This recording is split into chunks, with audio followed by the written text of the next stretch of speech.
নমস্কার বন্ধুরা। তো দেখো, এই গরমে কিছুই খেতে ভালো লাগে না, তো লাস্টে খাবার পাতে যদি একটু আমের চাটনি হয় ভালোই লাগে, টক মিষ্টি ঝাল।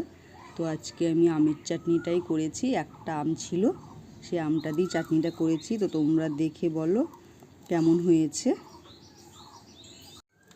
তো প্রথমে কড়াইয়ে অল্প একটু সাদা তেল দিয়ে দিলাম, একটা শুকনো লঙ্কা ফোড়ন দিয়ে দিলাম।